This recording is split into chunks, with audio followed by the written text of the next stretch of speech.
close your eyes. No, really, try it for a moment. Take a deep breath. Now imagine you're no longer in your room. You're sitting in a warm wooden chair, cozy and comfortable. The air around you smells like freshly brewed coffee and buttery pastry. What if this was your home? What if this were just an ordinary day in your life in France?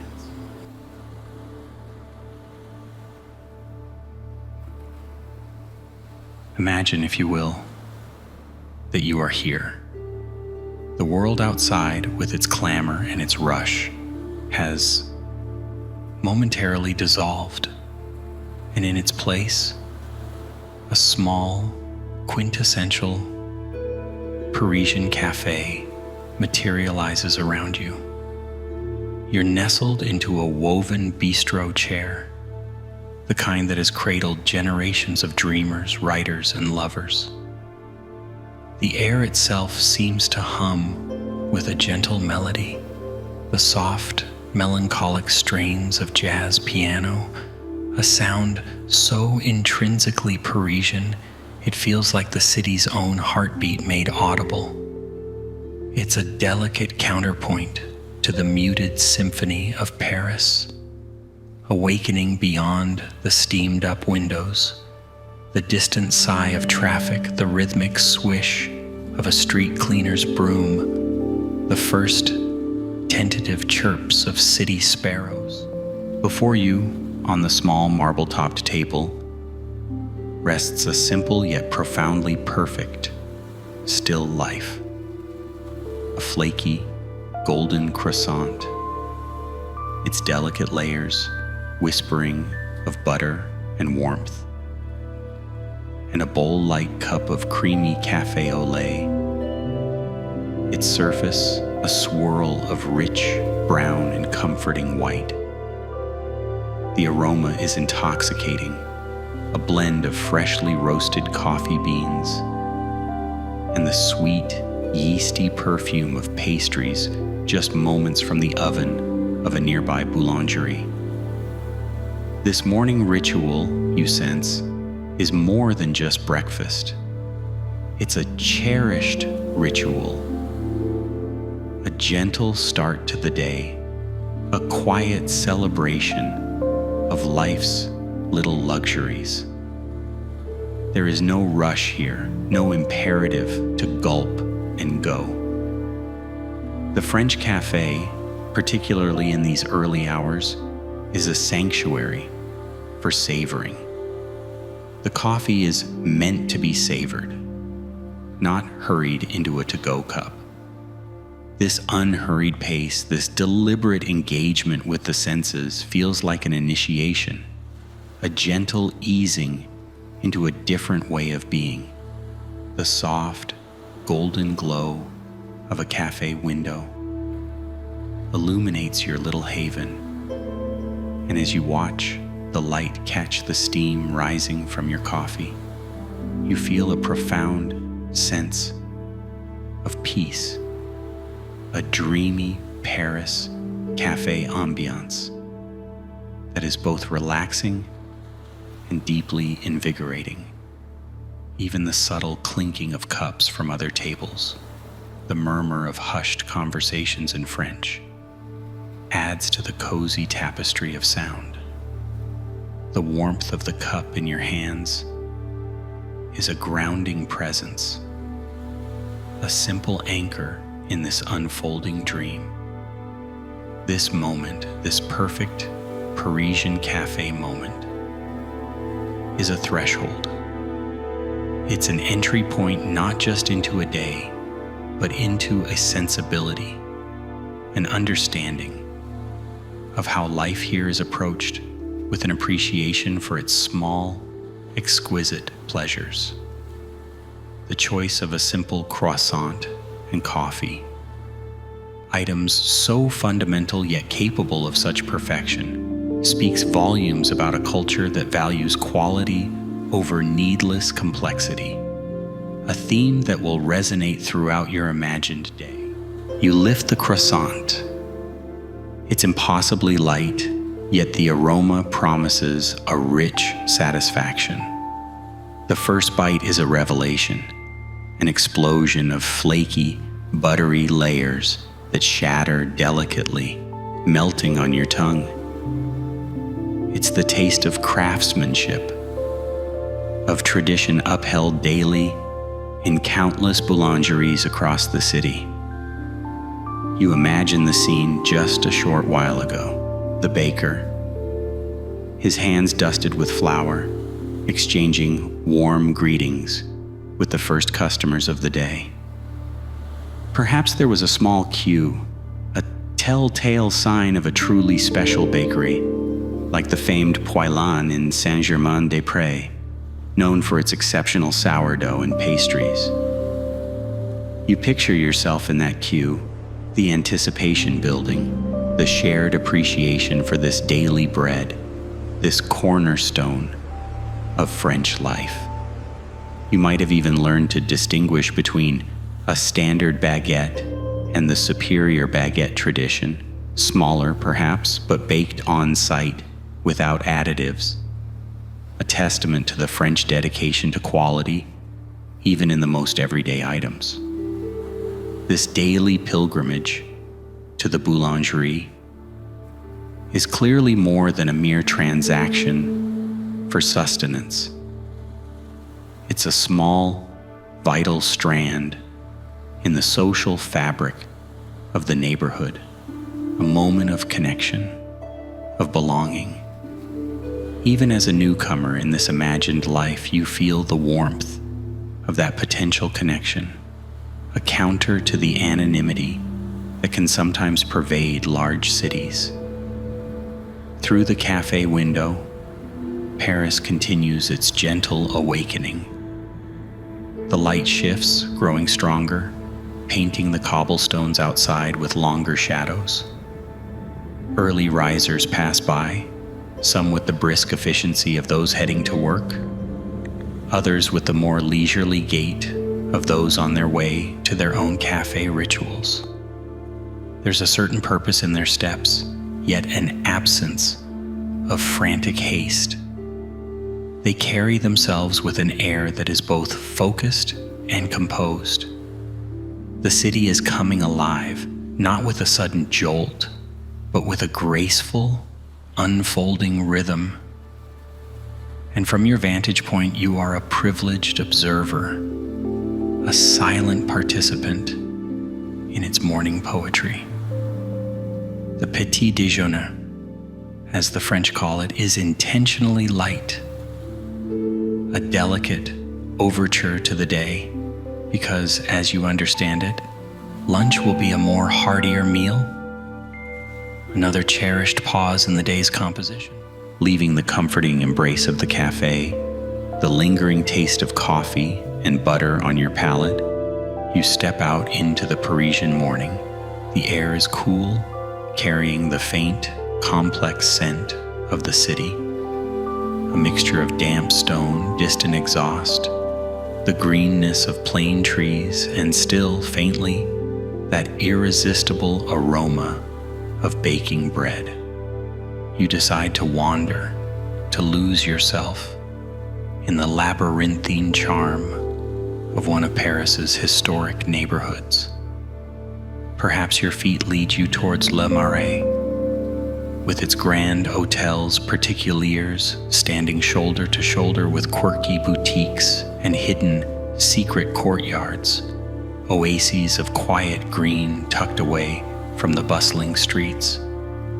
Or maybe you find yourself in Saint-Germain-des-Prés, the legendary haunt of philosophers and writers, its streets lined with small, charming bookshops, where the ghosts of Sartre and de Beauvoir seem to linger amongst the scent of old paper and new ideas. The architecture itself is a narrative, each building a chapter in the city's long and storied history. Ornate iron balconies curve gracefully, stone facades bear the patina of centuries, and even the distinctive font of the metro signs seems like a piece of carefully curated art. As you walk, you become an observer of Parisian life, particularly of its people and their renowned style. It's an effortless elegance, a way of being that seems innate, yet is, as you suspect, wisely worked. Women pass by with the famous no makeup look, their skin glowing, perhaps a touch of lipstick, their only concession to artifice. You notice the classic pieces, a perfectly cut trench coat, a simple silk scarf, knotted with an air of nonchalance, well-fitted jeans paired with classic ballet flats or understated heels. The color palette is often neutral: blacks, whites, navies, beiges, creating a canvas of calm sophistication. It's a style that whispers rather than shouts, emphasizing quality over quantity, timeless silhouettes over fleeting trends. These are not clothes designed to impress with ostentation, but rather to express a quiet confidence, a personal aesthetic honed through an appreciation for noble materials like linen, silk, or cashmere, and an impeccable understanding of fit. This visual language of Parisian chic is more than just fashion. It's an applied philosophy, a reflection of a culture that values enduring quality, thoughtful curation, and an understated confidence that doesn't need to announce itself loudly. The city itself feels like a living museum, and you realize that the truest way to experience its soul is by this very act of wandering, of flânerie, allowing its hidden gems and subtle beauties to reveal themselves to the unhurried, observant eye. Your ambling eventually leads you to the vibrant, pulsating heart of a local marché. It could be the famous Marché Bastille, sprawling and lively on a Thursday or Sunday one, or perhaps a smaller, more intimate neighborhood market tucked away on a tree-lined square.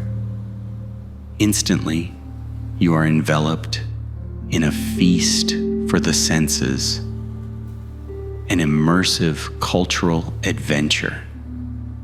The air is thick with a chorus of smells: the sweet perfume of freshly picked strawberries and ripe peaches, the earthy aroma of mushrooms and truffles, the salty tang of olives and cured meats, the pungent allure of countless artisanal cheeses, and the delicate fragrance of freshly cut flowers. Visually, it's a kaleidoscope of color. Mountains of gleaming fruits and vegetables are piled high: ruby red tomatoes, deep purple aubergines, vibrant orange carrots, and every shade of green imaginable.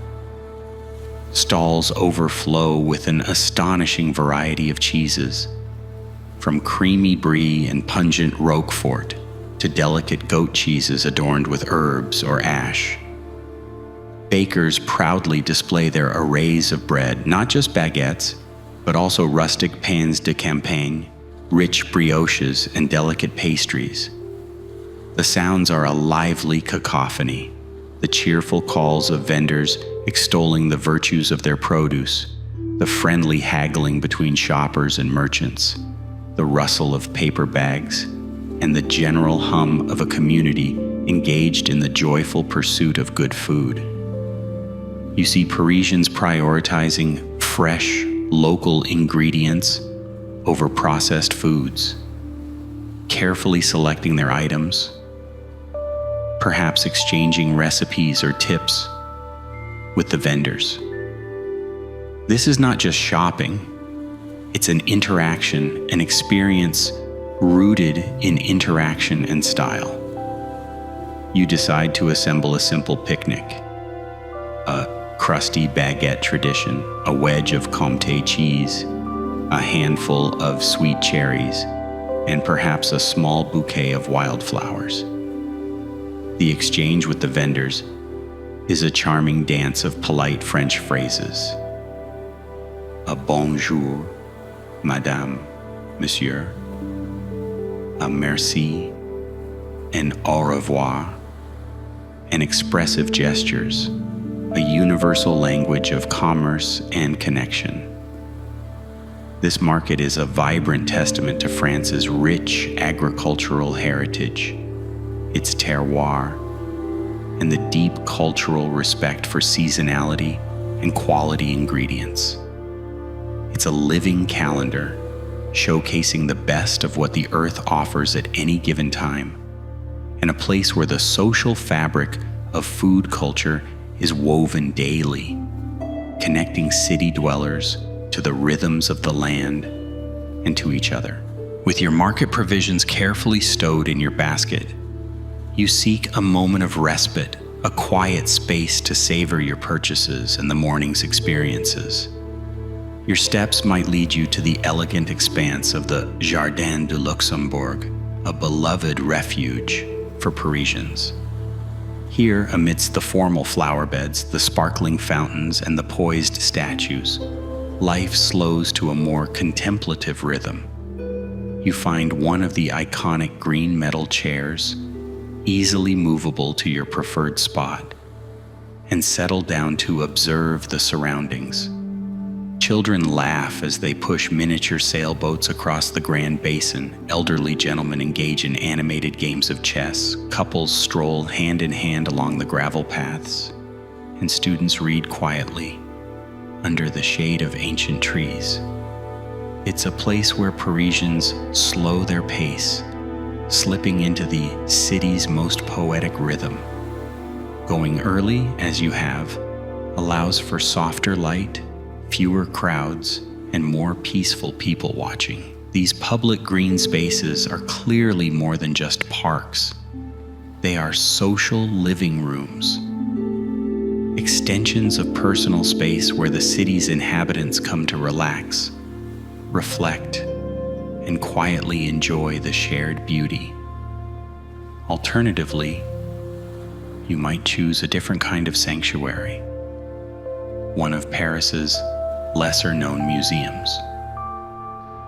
Instead of the magnificent but often overwhelming Louvre, you could seek out the intimate charm of the Musée Gustave halls, away from the throngs.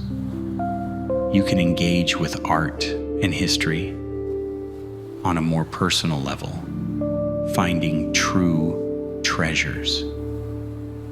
This inclination towards seeking out more specialized, intimate cultural experiences suggests a desire for depth over breadth, for personal discovery, rather than merely ticking off a list of famous sites. It's an appreciation for a more profound connection with the cultural offerings of the city, whether in a sun-dappled garden or a hushed museum gallery. These moments of pause are integral to the Parisian way of life, allowing for reflection and a deeper absorption of the city's myriad charms. As midday approaches, a subtle shift occurs in the city's rhythm. The pace seems to mellow, and the focus turns towards one of the most revered rituals of French daily life, le déjeuner, or lunch. This is no hurried sandwich, gulped at a desk. In France, eating, especially lunch, is a sacred moment. It's a genuine break, a time to disconnect from work and reconnect with colleagues, friends, or simply with the pleasure of good food and a moment of repose. You find yourself drawn to a charming, unpretentious bistro, perhaps one where the menu is written by hand on a chalkboard, a promising sign of fresh, seasonal ingredients and a chef's daily inspiration. Such a menu implies a commitment to authenticity, a direct link between the local market and your plate, fostering a sense of trust and the anticipation of genuine French cuisine. perhaps a classic duck confit or a hearty soup à l'oignon. You settle in, and the atmosphere is convivial. The French breakfast was light, you recall, precisely because they like to eat a heartier meal for lunch. Even in a work context, a typical lunch break lasts at least an hour and often extends to 2, particularly if it's a social lunch. This is a culture where dining is an experience, a social affair to be enjoyed slowly. The meal unfolds at a leisurely pace. You might opt for the plat du jour, the daily special, often a well-prepared traditional dish, accompanied by a modest glass of wine. The emphasis is on quality over quantity, savoring each bite. Around you, tables are filled with people engaged in animated conversation, laughter punctuating the air. This extended, respected lunch break is a direct reflection of France's ingrained work-life balance, supported even by law, which grants employees the right to disconnect and mandates significant time away from work. It's a societal acknowledgement that well-being, social interaction, and the pure pleasure of eating are not frivolous luxuries, but essential components of a fulfilling life. This pause is not just about refueling the body. It's about nourishing the spirit and strengthening social bonds, making the table first and foremost the place and time where relationships are developed. As you leisurely sip your wine, the murmur of French conversation, a soothing backdrop, your thoughts begin to drift, painting pictures of other kinds of French lives, far from the sophisticated energy of Paris. Your mind conjures the sun-drenched, rolling hills of Provence. It's July, and the air is thick with the intoxicating perfume of lavender, endless purple fields stretching towards the horizon, buzzing with bees and dancing butterflies. You see yourself in one of those charming, ancient stone farmhouses, its thick walls perhaps half a meter thick, offering a cool respite from the summer heat. Life there would be dictated by the rhythm of the seasons, by the bounty of the village market in Uzès or Lourmarin, by the simple joy of an early morning walk to the Boulangerie for a still warm baguette, enjoyed on a terrace with strong coffee and creamy butter, the view postcard perfect.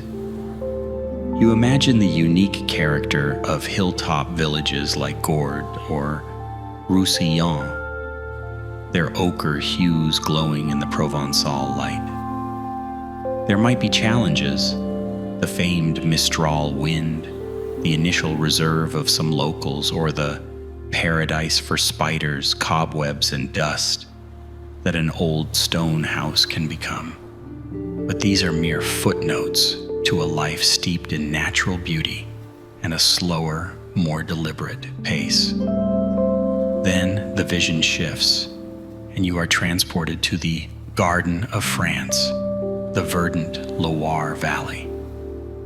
Here, majestic chateaux like Amboise, Chenonceau, and Chambord stand as silent witnesses to centuries of royal history.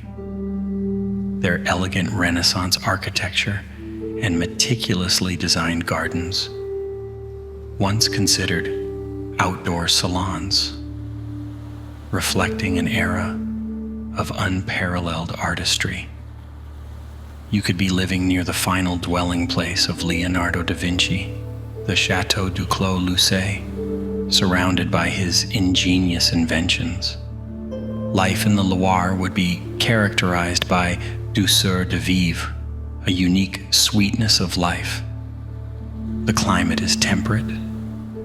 The landscapes are softened by the creamy tuffeau limestone of the buildings, and everything seems to move at a more gentle pace, dedicated to farming, agriculture, and, of course, winemaking along France's longest wine route. These daydreams highlight the incredible diversity within France itself. Living in France is not a singular concept, but a rich tapestry of regional identities, each offering a distinct rhythm, a unique charm, and a different version of the good life. The enduring allure of ancient stone, whether in a Provençal farmhouse or a Loire chateau, speaks to a deep cultural appreciation for history, for roots, for a tangible connection to the past that offers a sense of permanence and authenticity. The languid pleasure of lunch gives way to an afternoon ripe with possibilities. You might find yourself indulging in a bit of lèche vitrine, literally window licking, the delightful French term for window shopping. As you stroll along elegant boulevards or explore the charming side streets of neighborhoods like Saint-Germain-des-Prés or the Marché, you observe the artfully curated displays in boutique windows. It's immediately apparent that Parisian style is not about the fleeting whims of fast fashion. Instead, there's a palpable emphasis on investing in quality pieces, garments and accessories designed to last, to become trusted companions in one's wardrobe. You see the embodiment of this philosophy: a well-fitted blazer that lends an air of instant polish, classic ballet flats that speak of comfort and timeless chic, or the iconic little black dress, a versatile staple for any occasion. Accessories, you note, are not afterthoughts, but crucial elements, wielded with precision to elevate an outfit and express individuality. A silk scarf, perhaps artfully tied, a quality leather handbag, or a piece of understated jewelry can transform the simple into the sublime. Parisians, you observe, possess an innate ability to mix high-end designer items with more affordable pieces, creating a look that is both aspirational and accessible. It's about cultivating a personal style, an aura of nonchalant charm that seems effortless, yet, as you've come to understand, is wisely worked. This isn't merely about acquiring clothes. It's about a deeper understanding of what suits one's self, an appreciation for noble materials, such as linen, silk, cashmere, and leather, and a commitment to classic cuts and attention to detail. The emphasis is on simplicity, on a neutral color palette that allows for versatility and exudes sophistication, and on the impeccable fit that makes garments appear as though they were made for the wearer. This approach to fashion is a form of self-expression that also subtly signals an adherence to and appreciation of French cultural norms that value discernment, lasting quality, and an elegance that doesn't need to shout to be noticed. It's an attitude, a way of life that combines confidence with an understated grace. With no pressing agenda, you fully embrace the art of Flânerie, that uniquely Parisian practice of aimless, observant wandering. It's a conscious choice to meander without a specific destination, to allow the city to unfold its secrets at its own pace. The best way to explore a city on foot is to simply wander, with no goal in mind, other than to follow the sound of church bells or drift across a leafy square. As you drift, you might stumble upon one of those hidden gems you can only discover on foot. A narrow cobbled passage covered passage, lined with antique bookshops and curiosity stores.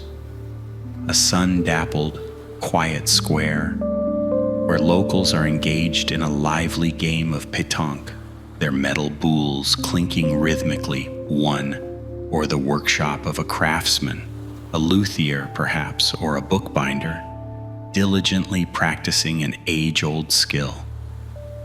You might find yourself drawn into a café, not for another coffee, but simply to sit and read a book or a newspaper, pointedly not on your phone. This act in itself feels like a small rebellion against the constant connectivity of modern life, an embodiment of the Parisian appreciation for intentional rest. This art of doing nothing, as it's sometimes called, is far from laziness. It's about creating space for thoughts to breathe, for observations to deepen, for serendipity to occur. Flânerie is an active, mindful engagement with the urban environment, a way of absorbing the city's soul through its subtle details, its fleeting moments, its quiet corners. It's a practice that fosters a more personal, intimate relationship with Paris, allowing for those unexpected discoveries that rarely feature in guidebooks, but often become the most cherished memories. This deliberate slowing down, this openness to the unplanned, feels like a vital part of the French joie de vivre.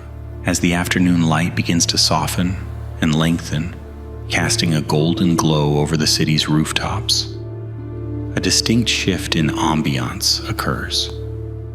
This is l'heure de l'apéritif, the cherished hour that serves as a bridge between the activities of the day and the pleasures of the evening. You find a welcoming spot, perhaps a cozy wine bar like Le Barave, known for its warm and inviting atmosphere, one, or the terrace of a bustling café, perfect for people watching. You order a drink, a chilled glass of Chablis, crisp and refreshing, or a classic Kir, the vibrant mix of white wine and crème de cassis. This is far more than just having a pre-dinner drink. The apéritif is a ritual, a cultural institution that awakens the palate and signals the start of something wonderful, the evening. It's a dedicated time to relax, socialize, and ease into the night. Around you, friends gather, colleagues unwind, and couples share quiet moments. The conversation is animated, the mood is light. Small snacks might appear, olives, nuts, or perhaps more elaborate amuse-bouches. This pre-dinner ritual is considered sacred in France. It's a deliberate pause, a moment to transition, to shed the concerns of the day and anticipate the conviviality of the meal to come. Sometimes an apéritif can extend, becoming an apéritif dînatoire, a more substantial affair with a variety of small bites that essentially becomes the evening meal. This flexibility underscores its importance in French social life. The apéritif is a culturally ingrained mechanism for fostering connection, for savoring the present moment, and for mindfully preparing for the shared experience of dinner, reinforcing the value placed on transitions and social interactions. The apéritif having perfectly set the stage, the evening progresses to le dîner.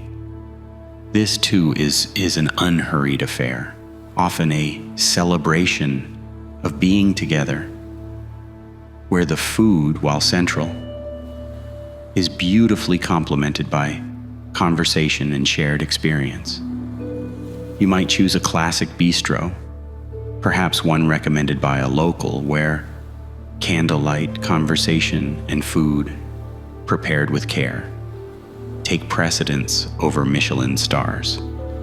The ambiance is warm, inviting, the air filled with the delicious aromas of French cuisine. You could indulge in a traditional dish like a rich bœuf bourguignon, slow cooked to tender perfection in red wine too, or perhaps a delicate coq au vin, its flavors a testament to the joie de vivre found in simple, well-executed food. The meal unfolds in a traditional sequence of courses, a structured narrative of flavors designed to delight the palate and encourage lingering. First, l'entrée, the starter, light and appetizing. This is followed by le plat principal, the main course, the heart of the meal. Then comes a course held in particular reverence, les fromages, cheese. A platter arrives, showcasing a selection of regional cheeses, each with its own story and character, to be savored with the remaining wine. Bread, you've learned, is not an appetizer, but an accompaniment to the meal, placed directly on the table, perhaps used to mop up sauce from a particularly delicious dish. Finally, le dessert brings a sweet conclusion, followed, importantly, by le café, espresso, which is served after dessert, not with it. Wine, of course, has been carefully chosen to complement the food, enhancing the overall experience. Even if not in a high-end establishment, the principles of French service, the artistic plating of dishes, the flawless timing and sequence of courses contribute to the sense of occasion. The entire experience underscores that dining in France is rarely just about sustenance. It's a meal and sensory event where the primacy of togetherness at the table transforms a meal into a cherished memory. With the satisfying glow of dinner still warming you, the evening calls for an immersion in French arts. You might have tickets for the historic Comédie Française, the world's oldest active theater company, founded by Louis XIV himself. Perhaps you're about to witness a classic by Molière or Racine, or maybe a thought-provoking contemporary play, as the theater's repertoire skillfully blends the old and the new. You'd have chosen your attire with care, adhering to the smart, casual dress code typical of Parisian theaters. The grandeur of the Salle Richelieu, with its plush velvet seats and ornate decorations, creates an atmosphere of anticipation. The hush falls, the lights dim, the heavy curtain rises, and you are transported.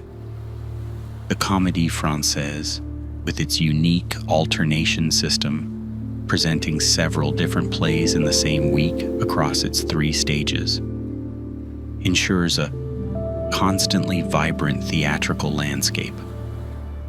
Alternatively, your cultural appetite might lead you to one of Paris's many art house cinemas. France, after all, is the birthplace of cinema thanks to the Lumière brothers, and has a rich cinematic heritage. You could be settling in to watch a film by one of the iconic directors of the Nouvelle Vague, like François Truffaut's poignant Les 400 coups, or Jean-Luc Godard's revolutionary À bout de souffle. You reflect on the French politique des auteurs, auteur theory, the idea that the director is the true author of a film, a medium for personal, artistic expression, much like a writer uses a camera stylo, camera pen. Or perhaps you've chosen a more contemporary masterpiece, a film like the whimsical Amélie, the powerful Portrait of a Lady on Fire, or the critically acclaimed Anatomy of a Fall, each offering a unique window into French sensibilities and storytelling. From the poetic realism of early works to the introspective narratives of the new wave, and the diverse voices of today.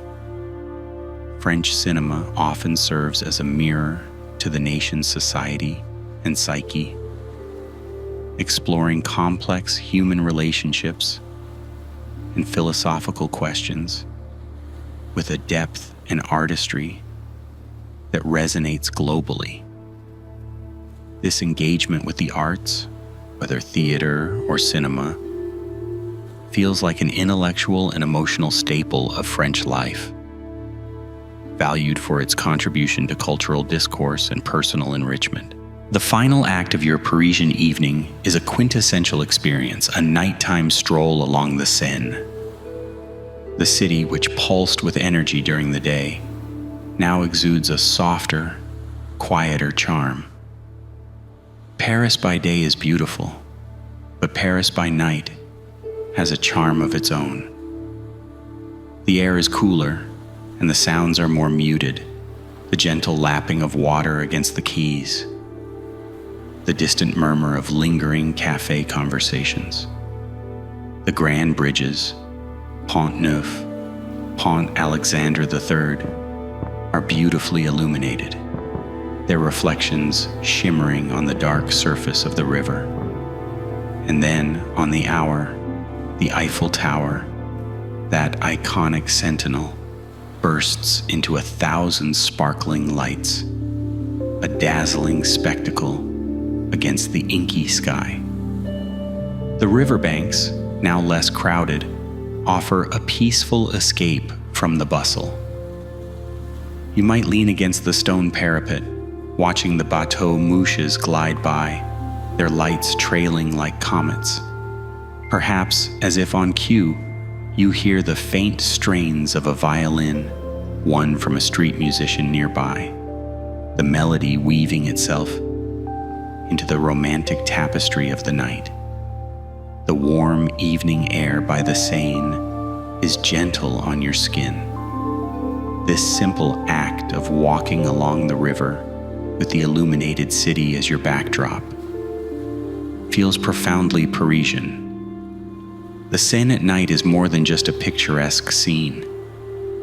It's the reflective heartbeat of Paris, a space for quiet contemplation, for shared wonder, for feeling deeply connected to the city's enduring magic.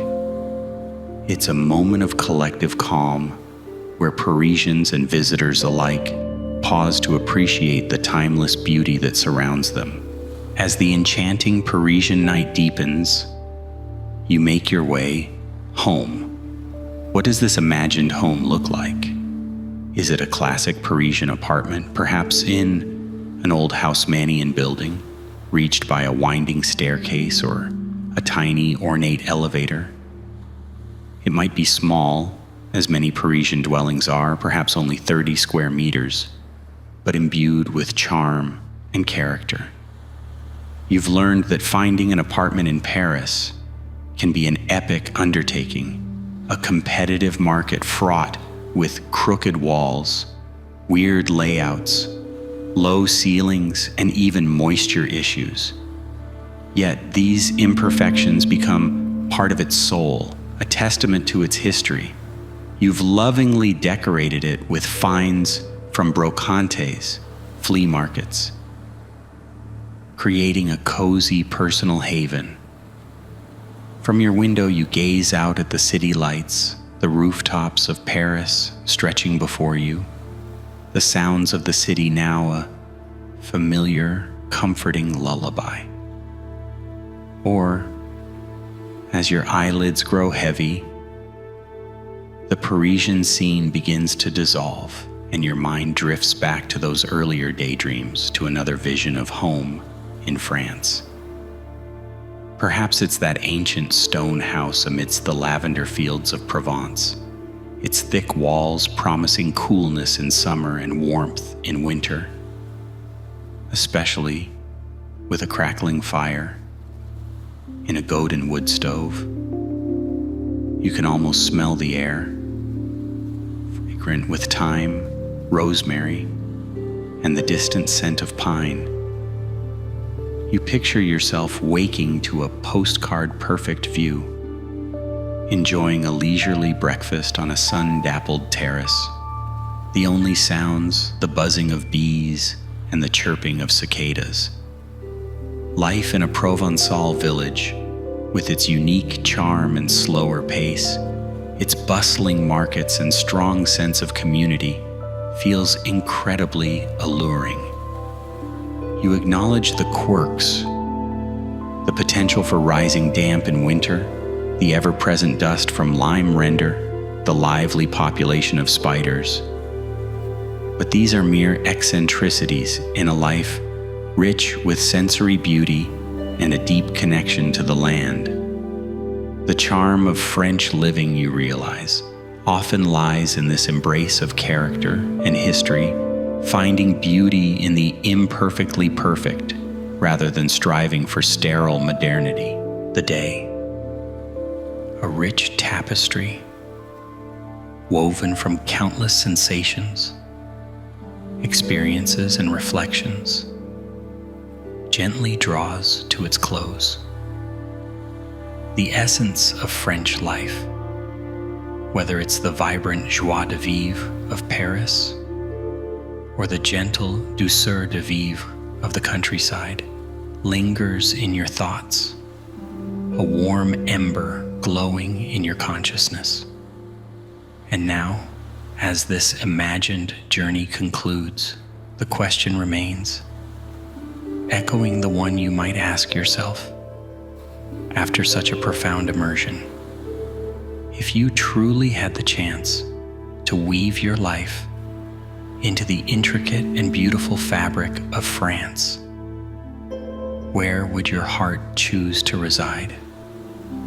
Would it be in that tiny, book-filled apartment overlooking the gentle gray-green flow of the Seine, the very heartbeat of Paris, a constant, comforting rhythm in your ears? A life filled with intellectual stimulation, artistic discovery, and the endless energy of a global metropolis? Or perhaps your spirit calls to that sun-warmed stone house, nestled amidst the fragrant lavender fields and gnarled olive trees of Provence, where time itself seems to slow to the contented buzz of bees and the chirping of crickets. A life lived in harmony with the seasons, rich in natural beauty and rustic simplicity. Maybe your soul yearns for the historic grandeur and tranquil elegance of the Loire Valley, with its fairy tale chateau standing sentinel over rolling vineyards.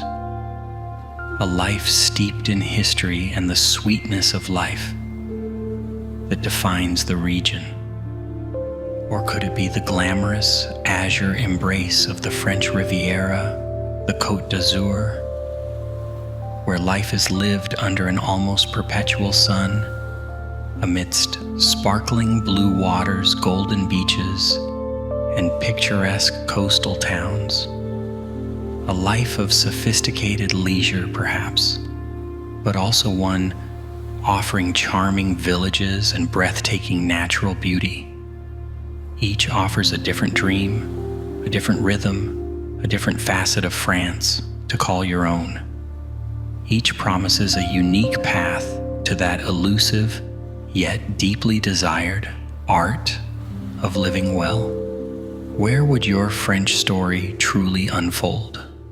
The answer, like the country itself, is rich with possibility, waiting to be discovered in the quiet chambers of your own heart.